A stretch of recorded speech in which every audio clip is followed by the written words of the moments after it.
Welcome to Zone In Sports, your favorite spot for real talk, bold takes, and everything in the zone when it comes to sports.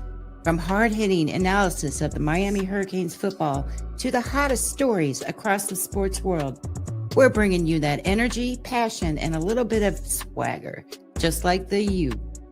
So whether you're tailgating in the Coral Gables or arguing in the group chats or just vibing in your way to work, buckle up. You're in the zone with your host, D. Hamp. All righty out there. Hey, give me a second here. Before we get into the topic today, I want to talk about what I consider one of the greatest tournaments in NCAA, which is NCAA wrestling. Now, I'm a little biased to it, and you guys know I love football, but just give me a second before we dive into the Miami Hurricanes topic. It was some great storylines coming out of yesterday's tournament. First, Penn State wins national championship again. For those guys out there that watched it, they put on a good show. Secondly, Oklahoma State, man, 4 freshmen wrestling for a national championship. 3 of them winning a national championship. 2 of them true freshmen winning a national championship. Amazing. Valencia out at Stanford, freshman winning, becoming a national champion. Also, you guys know I'm an Iowa Hawkeyes wrestling fan. 7 All-Americans. And the beautiful thing about this and how this is going to tie into today's subject is sometimes it's not always about winning. And I say that as we dovetail in talking about a wrestler from Iowa, Gabe Arnold. Now, some of you guys might not be familiar with him. Some of my fans might not follow NCAA wrestling. I hope you do. It's a great sport. But this is the epitome of what I call being selfless and doing whatever it takes for a team or your team to win. Correlates with football perfectly. This is a guy here, Gabe Arnold, that wrestled in 3 different weight classes throughout the year.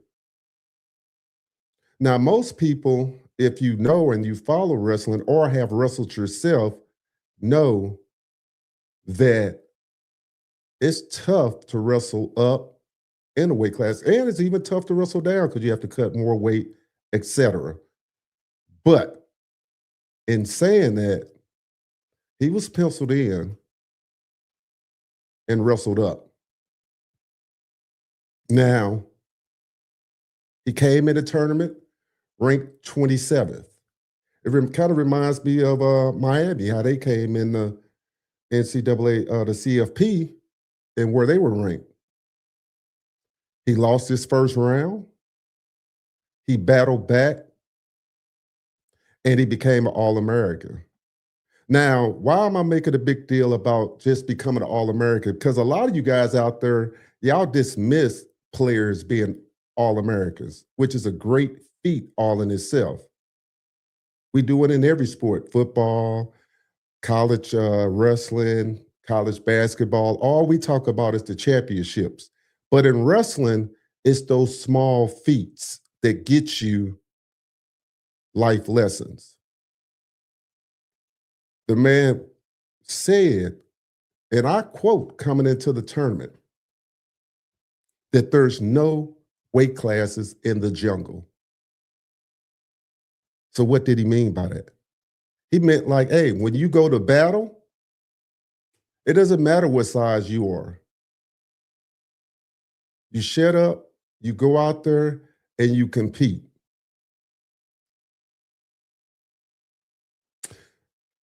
Perfect segue into the Miami Hurricanes topic. a man that was unselfish, a man that put his ego aside, a man that decided to, hey, what's best for the team might not be best for me, but I'm going to do what's asked. Lost his first match, came back through the blood round. If you guys don't know what the blood round is, football, before I explain it, football really never had a blood round. I'll say this year, with Miami being ranked as low as they was, it's considered a blood round. The only difference is when you lose in football, you out. Wrestling, you have another chance. If the guy wins, you have another chance, but you have to go through so much just to become an All-American. No small feat. No small feat what Miami did. That's why I always say you got to cherish the moments of what teams do. Whether it's Miami or any team that you support, you cannot diminish the work that they do to get to the levels that they're at. And not everybody wins doesn't mean that it's a bad season. So I wrap that up. A shout out to all the wrestlers out there. It was a great tournament as always. I hope you guys enjoyed it. If you didn't watch it, go back and watch it on replay. You're going to get a lot of life lessons about guys being unselfish, guys willing to put it all on the line, guys playing or wrestling hurt, which wrestlers are known for. Some of the toughest guys you will ever meet. A lot of ex-football players are wrestlers, so that goes in without saying. So we're going to dive into today's topic. I see some guys already tapping into the chat, already saying that, talking about Alabama, Ohio State. I put this title together knowing that people will probably take it the wrong way. We all know that everyone pays to play now. It's not the question. What up, Big Kev? You want to tap in with me? Let me know. The question is the money being spent adequately? Now, we're going to hop right on in and just say, when I was putting this together, I thought like, hey, over the last couple of years, they have done a masterful job. Let's go back. Before Mario got there, we knew that they weren't getting a lot of financial support. Mario comes in, the pocketbooks open up, things happen. They started making changes. So not only does NIL money help, you still got to have the right people inside the organization to get maximum results. Sometimes that's not always winning a national championship, as I alluded to on the wrestling end. Sometimes it's just getting teams the ability to compete on the national stage. Now, I think about this and how Josh Pate talked about this article. You can go back, it's on the screen. It talks about the spending that Miami had in the 2025 season and other teams, not just Miami. And it says roughly, according to On3, Miami spent on the 2025 roster an estimated NIL payroll of roughly $30 million. About 13% of the total is tied to Beck, who reportedly received a $4 million NIL package to transfer from Georgia. Now, add myself back to the stage here. All right, there we go. Now, the question is, do you guys think that you got maximum return out of Beck? Now, I'm impartial to the the Beck. I think you did get maximum return out of them. Some people don't. What is maximum return? You might ask. Is it winning the national championship? Is it giving your team the chance to play for a national championship, a la making the college football playoffs? Is it the player putting up All-American numbers? What do you guys consider maximum return on investment? It's an interesting question and one that we have to dive in and really think about as NIL ramp up. You know,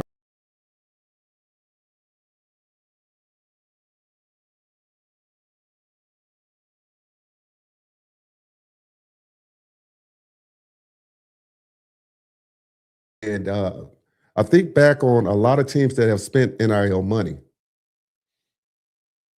Uh, First team that comes to mind, Texas A&M. No comparison. Everybody know when they came in with that huge payroll under Jimbo, uh, they did not perform well. But in saying that, Miami broke the mold. Their players performed well. The freshmen that they brought in performed well. The transfers that they brought in performed extremely well. In 2025, these were your top NIL spenders. Of course, Texas Longhorns. We know about the package that they gave Manning. Texas Tech. We see what the money did to them, got them to the college football playoffs. Some people were down on them, say they was one-dimensional. But again, does the investment that they made, making it to it, does that investment coincide with what they've done? They weren't never in the conversation before. They spent money, they got into the playoffs. So is that return on investment? True. Oregon spends money every year, college football playoffs. Miami, Texas A&M, number 5. Both of them, college football playoffs. So the only one that didn't make it in the top 5 was Texas Longhorns. So you could argue that the team that spent the most money, the investment that they made wasn't good. The other teams could argue that it was. Take put something on the screen real quick, and then we'll move to the next one and say it's also future players wanting to come there. True.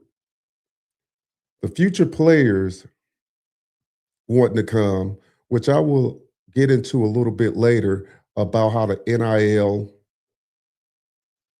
has opened up an area where players will go to places they normally wouldn't come. But it also helps out your bigger teams or your bigger brand programs. Let me phrase it that way. Your bigger brand programs. For teams like Miami specifically, players don't have to leave home now because the program is winning and they have the NIL to match. That helps out tremendously. Before, if you didn't have that, kids will up and leave, you know. They might want to go to a certain school, Miami, Michigan, wherever they, but when the NIL wasn't big, those teams will not come there. Say the video is not clear. Let's see what's going on here. What is blocking that? Let's see here. What's going on here? Don't know why.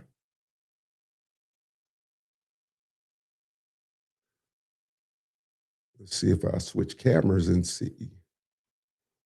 Hold on one second.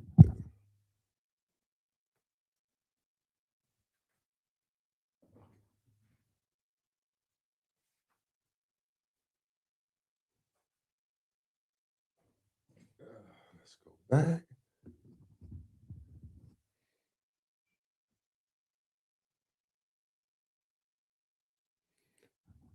Yeah, I don't know why the video isn't coming in clear. I can't say I know. Because it's definitely clear on my end. So let's see, get some more light in here. But we're gonna keep on pushing on. Don't know why it's lagging today. Let's see here. Let's cut this off. Let's do that. See if that'll help. Let me know if that helps out a little bit. Because I'm not really sure. But in saying that, if not, listen to it on audio. We'll figure out the stream. It could be something with the internet. Not really sure. Okay. But in saying that, we know that players have the opportunity to stay at home. And when you have that bag to offer these players that want to stay at home now, it's so much, it's a great marriage where a kid doesn't have to leave because he wants to stay and the team can offer him money. Now, people could look at it a couple of different ways. You know, it's about the money. It's always been about the money. So that's not one of the issues that we have here. So we're going to go move on. We're going to say, if you guys can read this, I don't know, because people saying it's lagging out there. I don't know if something wrong with the internet, but the highest paid college athletes 2025. And all of these, if you can't see it, let me know afterwards. I can drop the links to these here. This is from DirecTV Insider. Arch Manning reportedly received 5.3 mil last year. Carson Beck reportedly received 4.9. Jeremiah Smith reportedly 4.2. And then you get into a couple of basketball players. AJ from BYU, 4.1. Nussmeier, LSU, 3.8. Lenore Sellers, 3.7. On down the line. You guys can read that. And if you can't read it. And it lets you know in the landscape that even if we go back looking at AJ that went to BYU in basketball, was it Diane Boste? If I'm butchering his name, I apologize. We all know he probably wouldn't have went to BYU if it wasn't for the bag. Now, some people would think that hurts college athletics, but I thought it was a good thing to see him play at BYU and not go to Duke, North Carolina, you know, etc. It's a good thing. Some of this needs to happen in some of the other sports too, like wrestling, like women's basketball. You know, when you think of wrestling, you think of all the wrestlers Penn State been getting per se. It was refreshing to see 4 of the top freshmen go to Oklahoma State. So NIL can help, and it's nothing wrong. That's why I phrased it the way that I phrased it.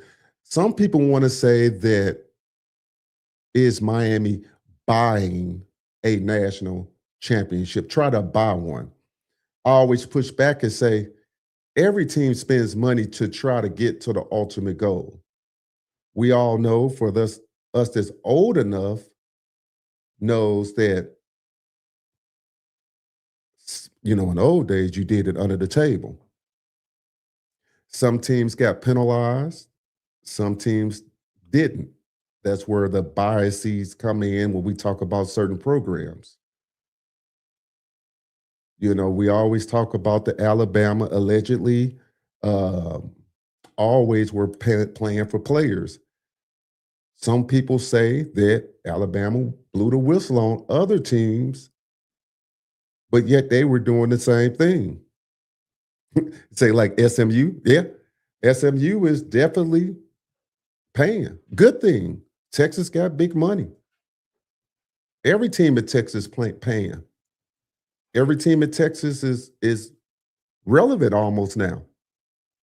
Maybe not Baylor, but Texas Tech, Texas, SMU. Those guys, they've been spending big, big money.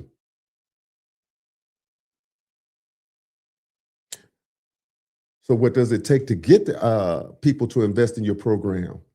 That's one of the great questions out there. Now, within the Miami Hurricane organization, if you guys could see, this article is from the Miami New Times. It says Carson Beck led the NIL, according to On3, with 4.9 mil. And then you had Malik. Everybody know him. This is 2025. In basketball, got 1.6. Ruben Bain, 1.1. Ernest in basketball got 772. Francis Maui got 683. Shelton, 672. Mark Fletcher, 640. CJ Daniels, 477,000. Justin Scott, 400,000. And Zachariah Poyser, 306,000. That's a lot of money. But the question is, was it a good return on your investment? Is making the college football playoffs a good return on your investment? I say yes. You know why? Look at the money Miami got to keep. Look at the money that Notre Dame last year got to keep. The SEC a little different. They have to share. I think the SEC and the Big Ten. ACC does it this year. And of course, Notre Dame doesn't have to share revenue. Great investment, a great return on your investment if you only paying, well, what's that? We'll see if football says 5, 6. We're rounding off 7, 8, 8.5, 9. Say 9.5 mil for the top players, and you get 40 mil, over 40 mil in return. I'll take that all day. I mean, if you tell me that I could build a roster and maybe pay 20 mil, 25 mil, 30 mil, and I can get 10 mil back on my investment, you take that all day.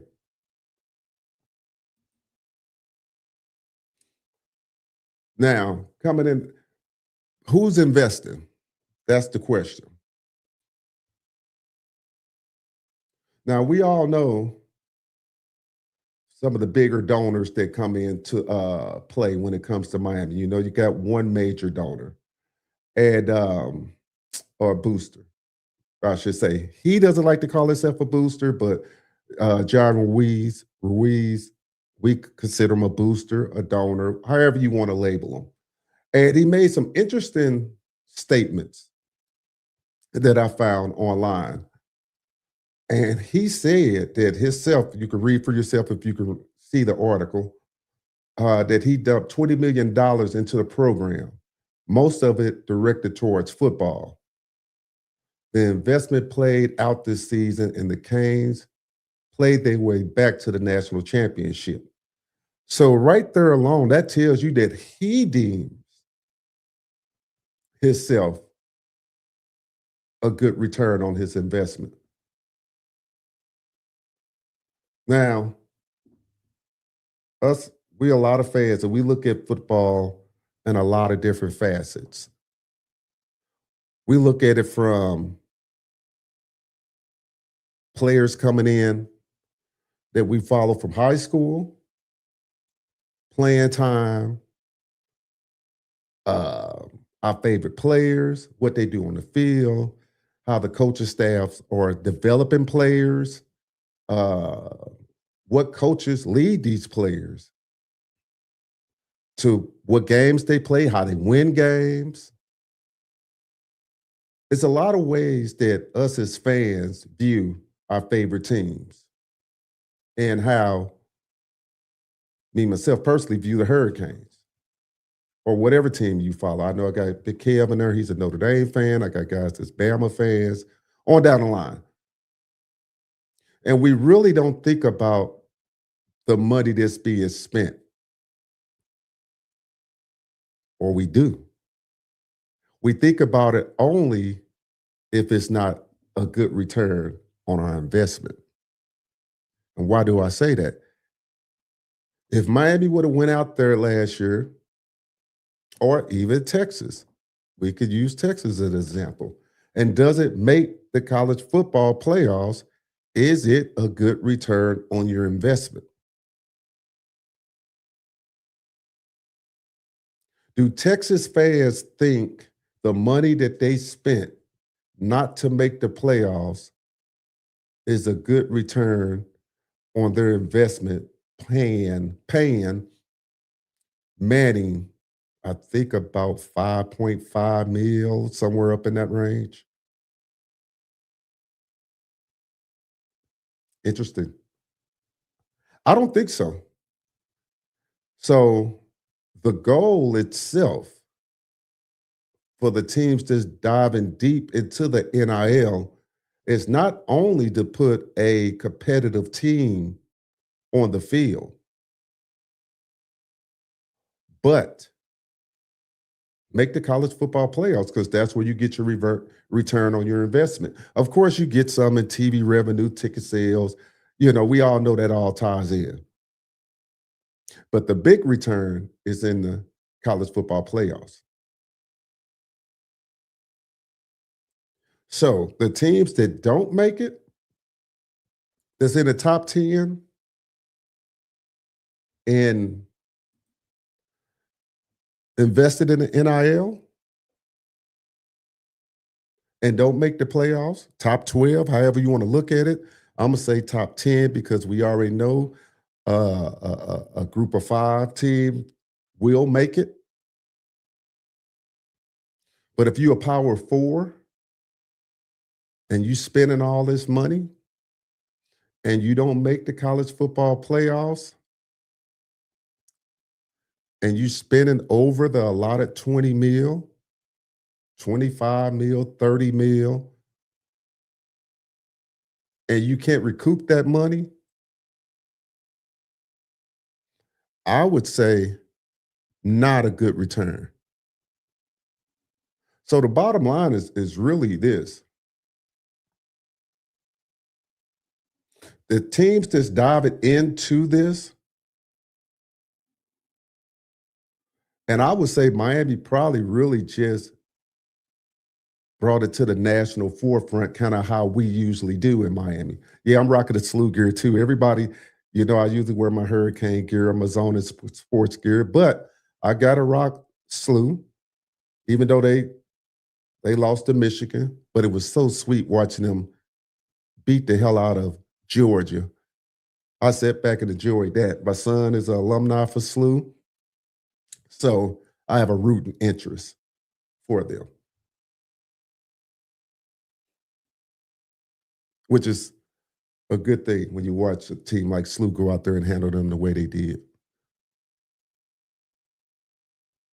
But again, the bottom line is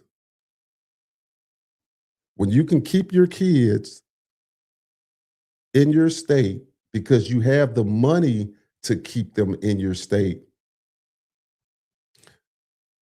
to me, it's better for football. Not everybody will agree with that. It's good to see a lot of your team that's from their home state. You get natural rivalries like you have. You get a lot more people that's interested, community based. Guys follow, or guys and girls follow people from their community, and they want to see them play in some of their home teams, whether it's Miami, Florida, Florida State, FIU, whatever, whether it's uh, Mizzou, SEMO, Missouri State, whether it's Kansas, Kansas State, it's you want to see these guys that if you grew up in these areas, stay home. And a lot of them don't have I'm not going to say they don't have the ability because they do have the ability, but the financial gain of them leaving weighs more than them staying.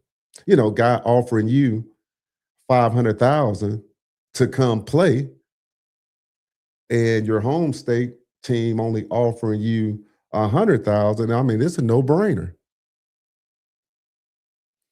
Back in our day, the money that they were offering these guys, it was a lot of money. I mean, not compared to today's money, but you got to remember football, basketball, some of these, they're not guaranteed forever. Not everybody's going to make it to the next level. So what's wrong with these kids getting as much as they can?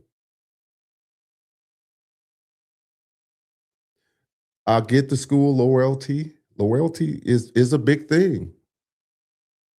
Loyalty don't pay bills, So, hey, loyalty don't. Hey, you can have all the loyalty in the world, but hey, when you open up that bill, it's got to be paid.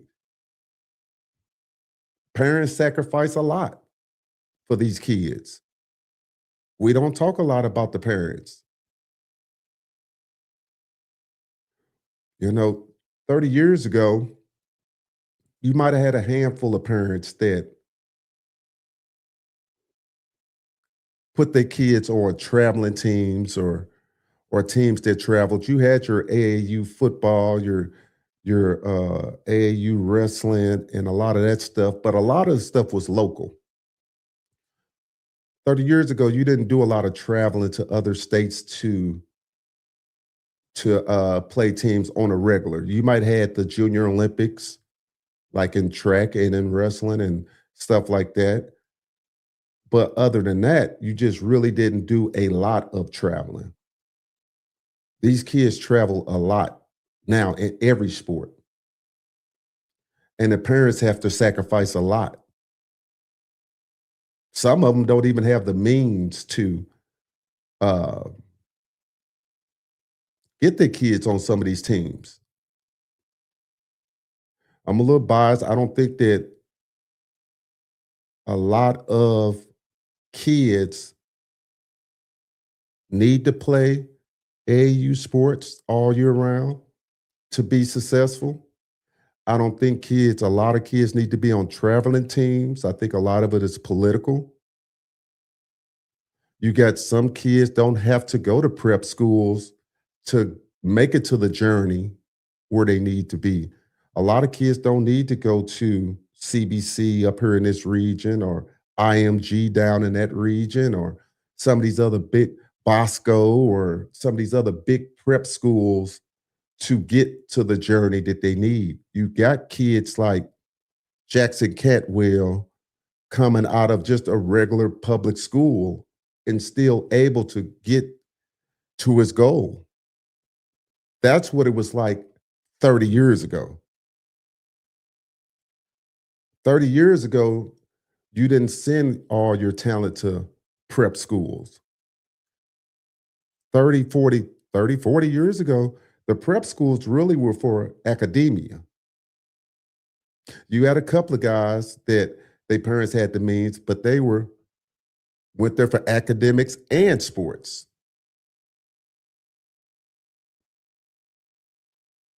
So it's an interesting dynamic of how things have changed.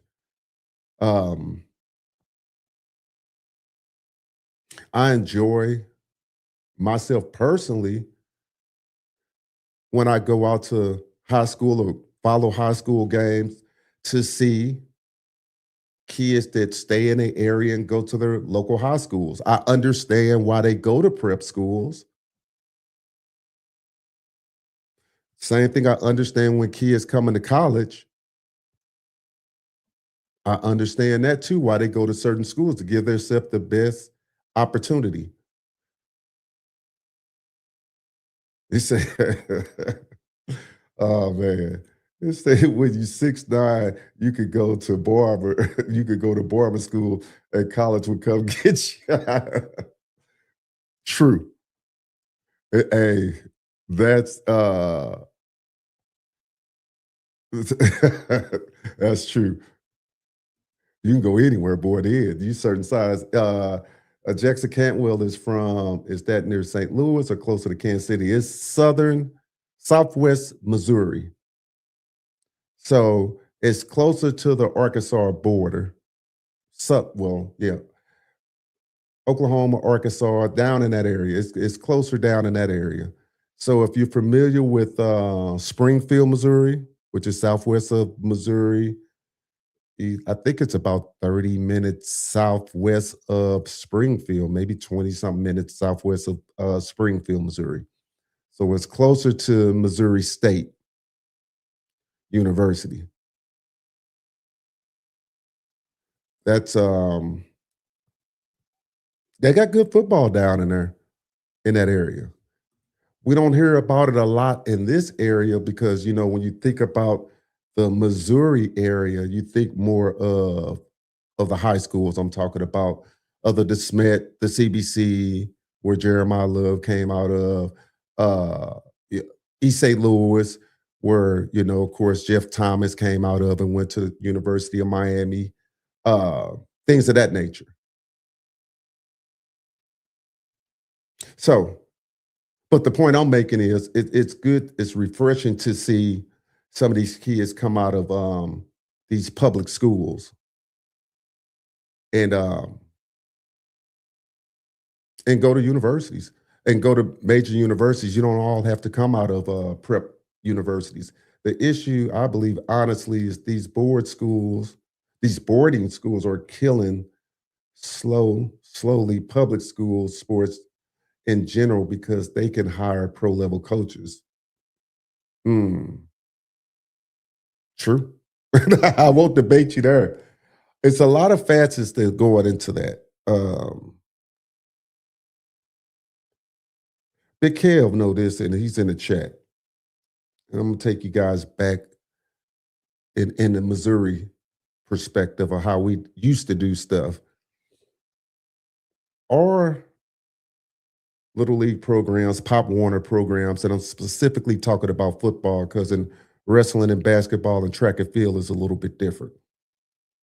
You had a couple of powerhouse Pop Warner programs: Matthew Dickey's, Herbert Hoover, ABC, those, and I'm talking 30 years ago. Now, once redlining came in, and I'm not getting political, a lot of the African American families moved out the inner city of St. Louis, moved to the suburbs. Some people call it suburbs. Here we call it the county. And once that happened, You had a lot of your talent that was in the inner city moved to the county, but their kids were still playing ball, Pop Warner ball in the inner city. So once they got coached up, what happened? They started coming to the schools in the suburbs, the county. And when that happened, it created this massive talent in what we considered North County back in the 70s and the 80s. And you had some of the best talent, some of the best NFL talent to come out of the North County or the county section. Because you had talent like Trent Green, he went to Vianney. We played against him. You had Fletcher, you had, I can go on and on. You had Atwater, went to Luther North, but it was a prep school, on up and down the line. So the point I'm making is that when that happened, people were going to public schools. And then all of a sudden, a shift came. And all of a sudden, I remember vividly with St. Louis U Junior Billikens, not the college, was doing heavy recruiting. Probably back in the 90s. I don't know what they were offering. I do know they were offering reduced scholarship for schooling, but my personal opinion, I can't say for sure. Probably was offering some other things too. That's just me. Keep it right there. And you start seeing this massive shift of kids. I'm talking about the top talent leaving public schools, going to private institutions. And it was an interesting shift. Can't put my finger on it. Like Anthony said in the chat, they were able to get high-level coaches that were coaching before in high school were all of a sudden getting these prep jobs. And then they would come into the public schools with these big enrollments and pilfering the great players or the good players from those high schools. And just think about it on a larger scale. And we could take East St. Louis, for example. I could take CBC or East St. Louis, whichever one you guys want to take. I'll take East St. Louis just because they're across the river. They're in Illinois, but they still are able to come across and get the best talent out the city, out the county of Missouri, and still get talent on the Illinois side too. And the school is not that big. It's not in a good area. It makes you wonder, academically, they're not as strong as a CBC. CBC is strong academically. So why do kids make that journey across the river to go to a school where the area, I'm not talking about the school itself, is unsafe? And I don't mean they have killings or anything like that, but you can look at the crime statistics at East St. Louis. You can look at the uh, poverty level. You could check the numbers for yourself.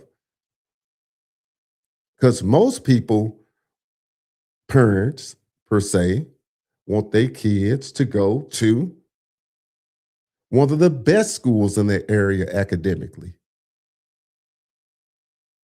if they can afford it.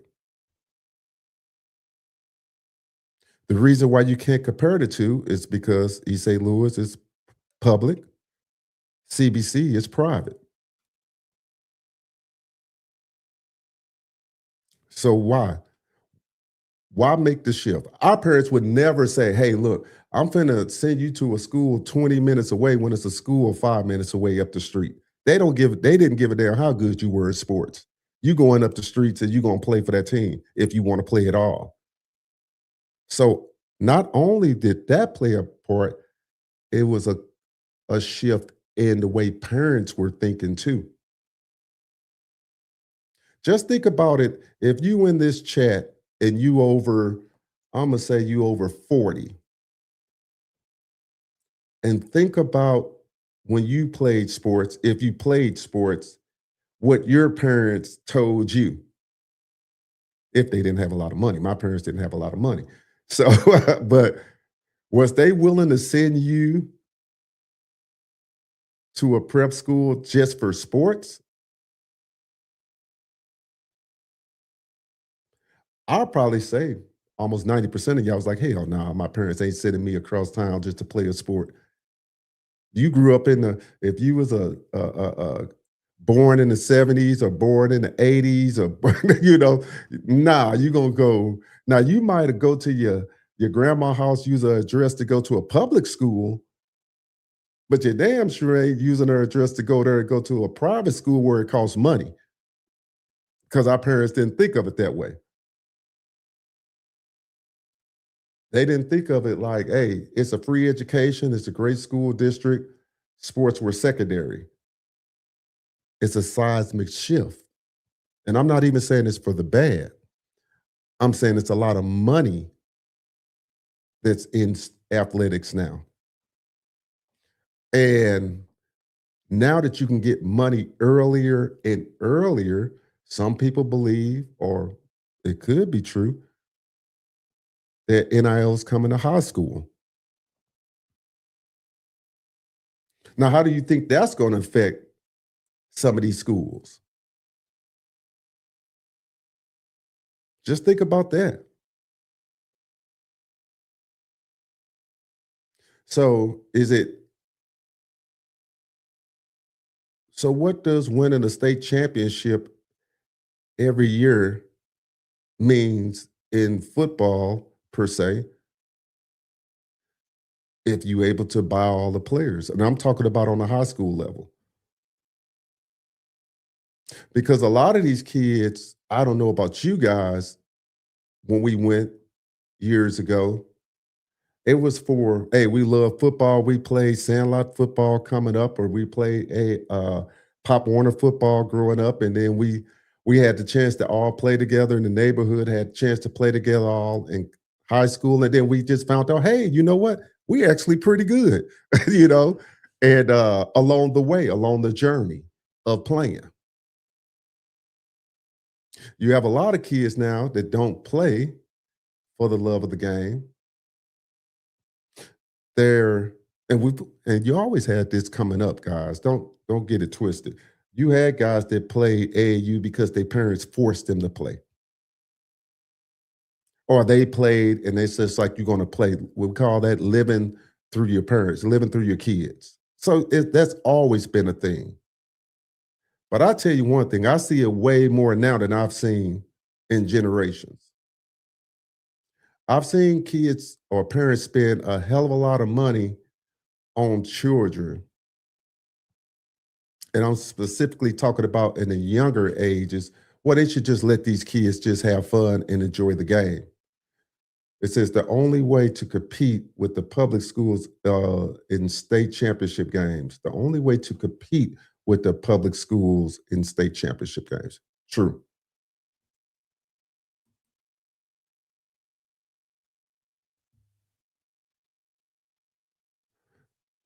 Read this right here real quick. Said nowadays the prep schools got smart and they started those feeder programs to get athletes early before high school. They did. What feeder programs are out there now in the Missouri area? That's an interesting take. Yeah, because your feeder programs, it's interesting how that's going now. Because, like I said, back then you had your Pop Warner teams that were focused. They were community based. So you had your boys clubs back in those days. Don't know how it is in Florida, but you had your actual boys club, and we had some big boys club after school programs when you were a kid. You know, you 7, 8 years old. They had daycare. They had swimming. You can get dropped off in the summertime, whatever. And they had football teams, you know, just like that. usually your boys centers. You had the Herbert Hoovers, you had Matthew Dickies that come off the top of my mind here in Missouri. And then you had your other ones, like he said, like feeder programs where they just come in and they said, okay, you know what? You're going to play for us in high school. We're going to start a football team. We're going to give you your playbook from the time that you're, 8 years old. You're going to run these plays. We want to build you up. So when you do come to our school, you know our whole playbook.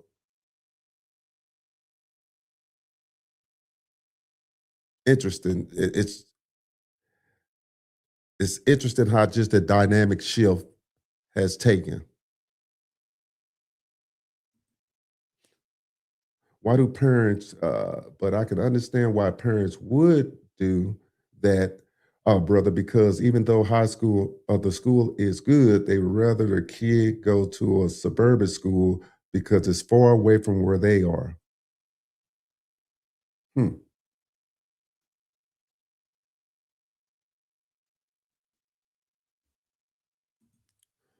Sometimes you want your kids to, sometimes, let me phrase it like this,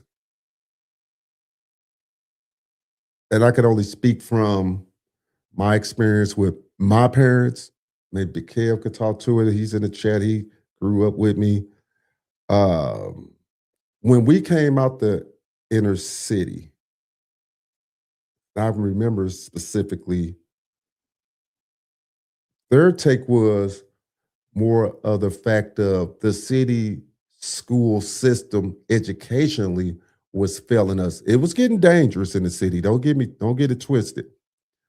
But the education system was really lacking or starting to lack. So a lot of parents fled the inner city back in those days. It's because of A, the violence, B, the education. You could put it in whatever order you want to put it in. And when you got to the county, you got to remember, not everybody was able to move, or I would even say in any state, not every parent is able to move out of their situations. Especially back in the 70s, you had to have a little money to move in an integrated area in Missouri. So, and those who know, they know, it's just the way the boundaries are set up back in those days. And things shifted because of, you might have been dealing with violence in the city. You dealt with different things once you moved out to the county racially. So when we did play sports, at first we did used to go back to the inner city, play with some friends down there, whatever. Used to catch the bus. But the more you got familiar in your environment, the more you hung around more like people, the more you expanded your network. We found that we had really good athletes, in our area. I think the difference was just our parents. They were like, "You're going to stay here. We're not going to send you to a private school." When I was young, I went to a private school in the city, but I was like, ooh, I probably was like 7 years old or something like that. But she was like, well, why send you to a private school? We can move to a better area, send you to a public school. And then it's like, well, I want to play sports, but I'm not sending you to a private school out here and you got a good school you're getting great education at. That's just a different mind frame. I guess what I'm saying is they don't look at sports the way we looked at sports back in the day. Yeah, and that's just the God honest truth. You had a handful that did, but not all parents did. Most parents, I would beg, and if you're in this chat, you can let me know.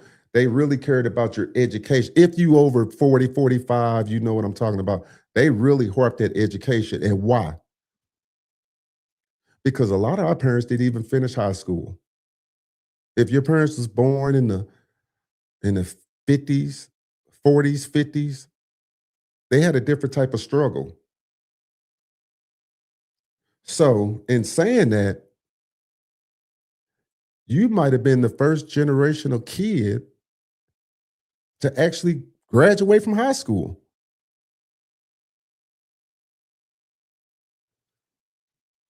Now, why am I saying that? Give y'all a little insight. Both my parents dropped out, but they had reason. They had kids to raise. Doesn't make them a bad parent. But that's where I say they thought that education was way more important. Academia was way more important than sports.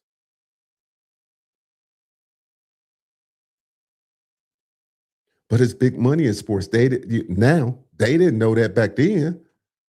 They just saw something they seen on TV. A handful of people did it. Oh well, yeah, my son good, but hey, you know what? You better go up the street and play. That's the way they looked at it. Like, hey, look, you better go get it out the mud the best way you can. Camps off limits. No, we're not paying for you to go to no camp. What I'm paying for you to go to a camp for? You go outside and play in the backyard and catch the ball. Just a different mindset. We don't fault them for that. I think that's why a lot of athletes that are older, we kind of, when we look at some of the younger generations, we just like, man, y'all got it really good. Take advantage of your situations. What also needs to be fixed around the country is they need to be a unified high school rules about transferring because these kids transfer multiple times throughout their career. Again, I will say this to the beginning or the end of time. It all starts with the parents. Just like I just said, my parents was not going to send you to another school when it was a school up the street. I understand why they do it for opportunity. I don't begrudge a kid or a parent that does. I understand the opportunities are way different than when it was when I played. I understood the opportunities that were different once once I got discovered in wrestling, was I discovered in football. I was undersized in wrestling and how it opened up for me. And then I was able to go out and do a little traveling. But still my mama wasn't having that. She's like, hey, if he gonna take you to those stuff, then fine, go with him. She was like, I'm not gonna drive you, you know, 3 hours to Indiana. Now if coach taking you, oh, I gotta ride mama. Okay, well shoot, just make sure you safe. Give us a call when you get there. Remember, no cell phones at that time. Okay.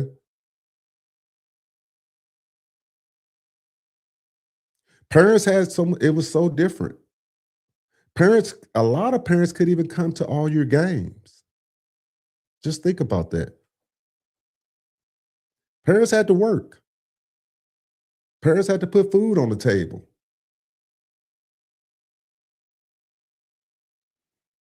When I tell my kids sometimes, like, man, my mom didn't see me wrestle until I think I was at state. They were shocked. They was like, really? Because we spoiled them. We go to all their games and everything. But we didn't look at it that way as kids. We looked at it like we understood mom and dad got to work. I mean, that's just, it is what it is. But don't think your parents didn't know. They always kept up with you, even though they had to work. CBC SLU at all the parkways at MICDS. Yeah. MICDS, for you guys don't know, that's a private school in Missouri too. Yeah. See, that's how SLU got Wingo uh in Texas. Yeah. Yeah. It's crazy. This is how it was in Miami. The elite and better talent for Optimus and Pop Warner would always go to private schools like Chaminade, St. Thomas Cardinal, Mooney, and Gibson. Say it's always been that way? Has it always been that way? It ain't always been that way here.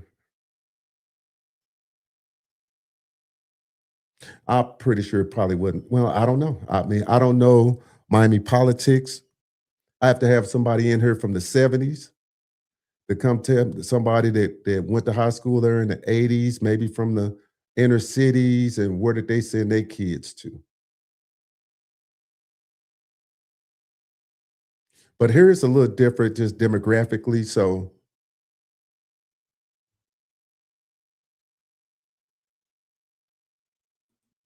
I say, Reverend, help preacher today. Oh man, I know my mom did for sure. She was going to college while I was in high school. Damn. That's real though. That's real. A lot of our parents didn't. They went back to school. They got different education after they got us out the house.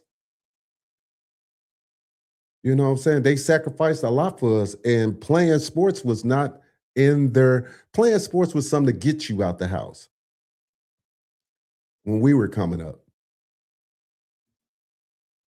They didn't want you to sit in the house all the time. Go outside and play, boy.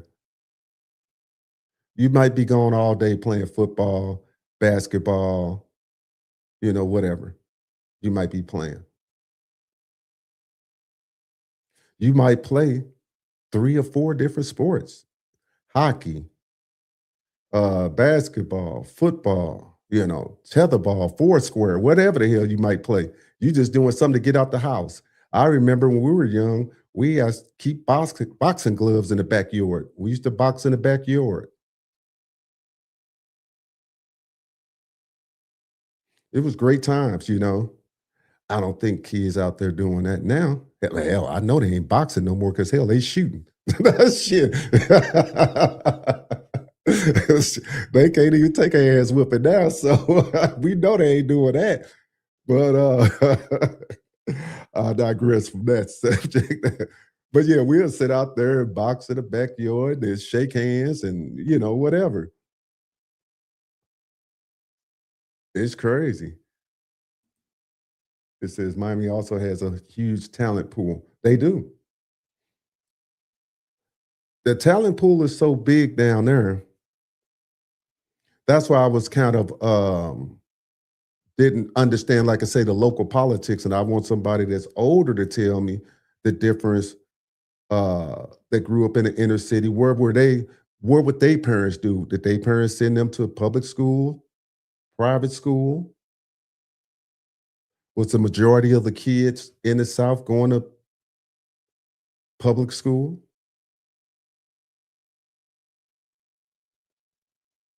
I'll probably say they were, because here, especially if you was African American, the population at a private school was really low, really, really low. You know, that's another thing these kids don't understand. It wasn't a lot of integration either once you started moving out of the cities and you start moving out into the suburbs. You might leave the city or the inner city, that some people call it in areas, and the whole damn school is African American in the inner cities.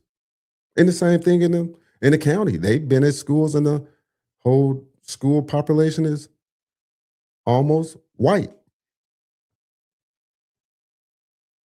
Then you start moving, when we started integrating or kids start integrating out in the suburbs or the county that we call it here, you probably, I don't know, Kev, but what do you think? I probably would think that it probably was like 20%, 30% African American, 70% white, maybe something like that. That's another imbalance. Now you got people trying to get along. You're trying to play sports. Sports is one of the things that bring people together. That's the great thing about the public school system is that it brings people together. And why do I say that in contrast of going to a private school? I'm going to tell you why. Because you hear the rumblings. A lot of the parents don't hear the rumblings unless you tapped into the systems and you understand. So when a kid goes to some of these elite private schools, some of the misnomers out there, I think it's a myth. I think it's a myth, and I think it's that these rumors shouldn't be started.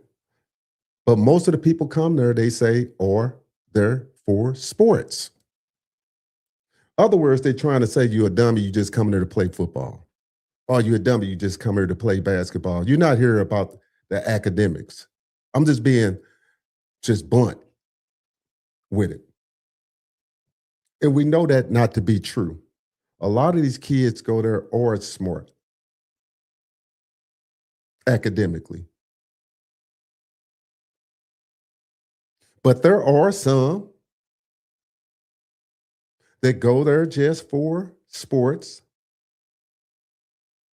that don't take their education seriously. And we cannot lie about it and act like it's not true. And as some of us as parents don't worry more about their athletics than we worry about their academia. Now, do you put that on the kid? No, you put that on the parents. And the same thing that our parents was running from in the 70s is flipping around when they got better opportunity. Parents back then was trying to run the opportunity. Now you getting recruited with opportunity, and some, very few, is not taking advantage of the opportunity.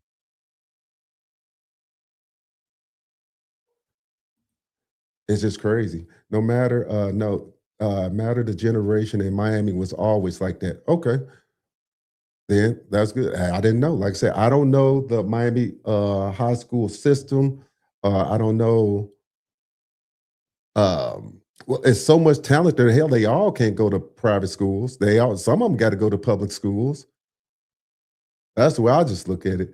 It says if a blue chipper leaves a certain area in St. Louis, Miami, they can probably plug in another blue chipper in that player spot. Oh, okay. I see what you're saying. He says if a blue chipper leaves a certain school in St. Louis, Miami could probably plug in another player. So basically, what he's saying is that it's so much talent in Miami, unlike St. Louis. So if you go to a school in St. Louis, as a blue chipper leaves that school in St. Louis, that system is shot.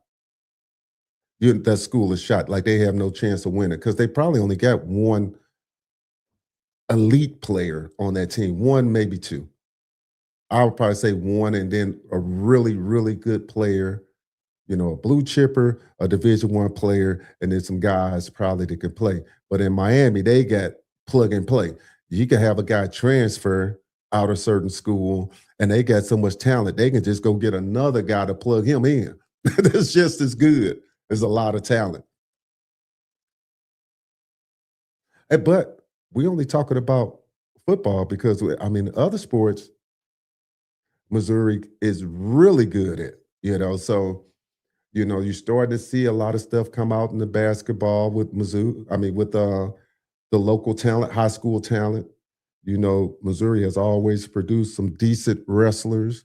And but again, you get into they want to go to certain schools. It's the same thing. Every sport, they want to go to powerhouse schools where that just wasn't the thing back in those days. The powerhouse school is where you grew up at. So it says when it came to sports, specifically, parents would always want to send their kids to these private schools because they felt the public education system was failing them educationally. That's basically what we said, well, what I said in the beginning. The reason why my parents moved, I talked to myself specifically, was because the inner city school districts were failing the kids. They were passing kids along that probably didn't need to pass. They just wasn't just a lot of just chaos. So they did what other parents couldn't do. They decided to move. Some parents not able to move, and the parents that's not able to move put their kids in private school.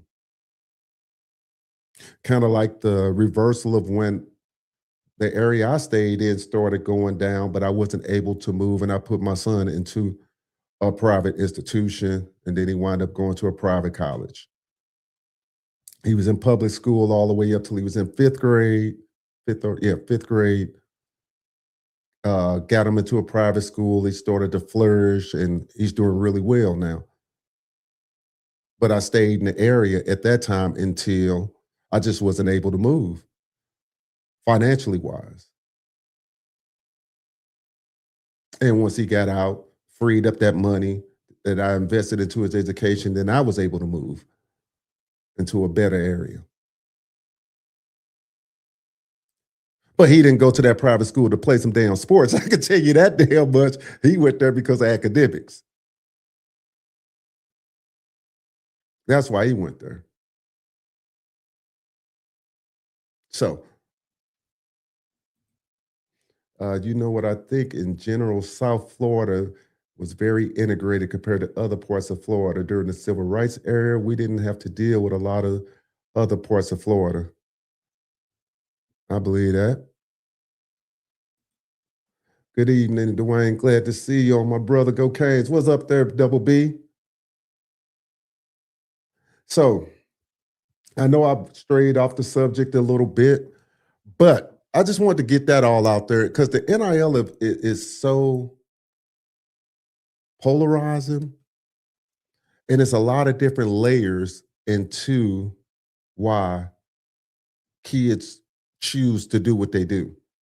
I know we just look at the big money out there, the Carson Becks, the Mannings, the Menza, some of these guys, but it's a lot of guys that's not getting that type of money. They're getting good money, don't get me wrong. They're getting really good money, but they damn sure ain't getting that meal that they think everybody else getting. There's a lot of players that's in the system that's injured, that get injured, that they've been fighting for all this health care because they know that after the season or after their playing career, it's a wrap. That they're not going to the next level. So why not maximize as much as you can? So it's a delicate balancing act to what these schools are willing to pay to because of what? You got to have a good return on your investment.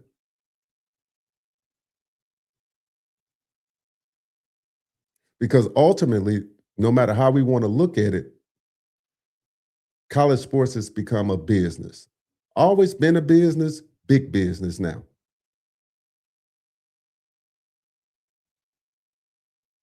So the athlete itself has to protect himself. Now, if you had asked me this 20, 30 years ago, I probably wouldn't be saying that because I thought that loyalty mattered to a school. Um, the institution cared about the athlete per se, not always. And kids really did want to go to certain schools because of the allure of a school. But now, with the cable media network, with a lot of external factors, these kids know they can go anywhere in the nation. Most, small percentage, under 5%, 1 or 2%, couldn't go where they really want to go. A kid can go anywhere if he's talented. You know, he can go Division III, he could get recruited and probably get paid a little bit of money. But to make the serious money, yeah, you got to be ultra talented. But in saying that, these kids got to understand one thing: the money that they're getting, that million, the government won't have 40-some percent.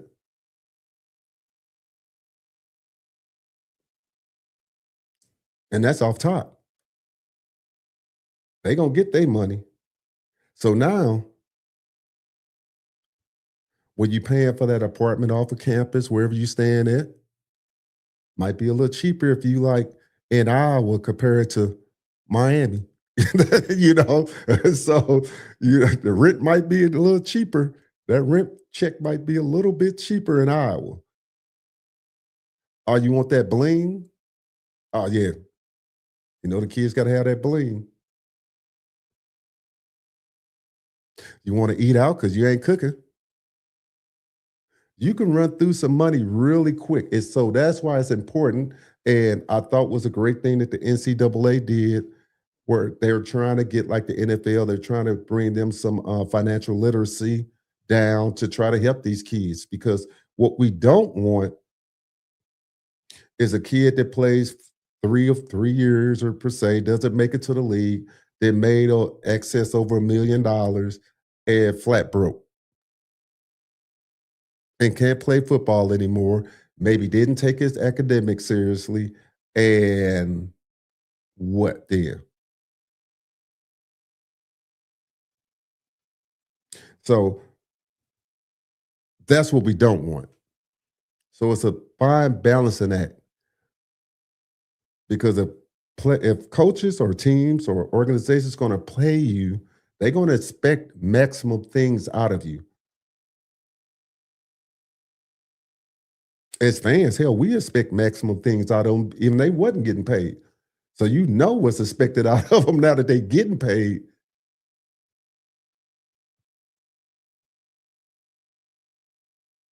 So, well, guys, look, I hope you enjoyed this, man. I know I kind of deviated off a topic, but I think it's essential to give some backstory first of myself. You know, I've been coming on to you guys every week, and a lot of times, you know, we just sit here and we talk, but you know, don't really have a good backstory about myself and my journey. And it's just an interesting concept of, like I say, the NIL and how we think about it, and how do we think that spending the money is the risk versus reward, and what do we really want? What really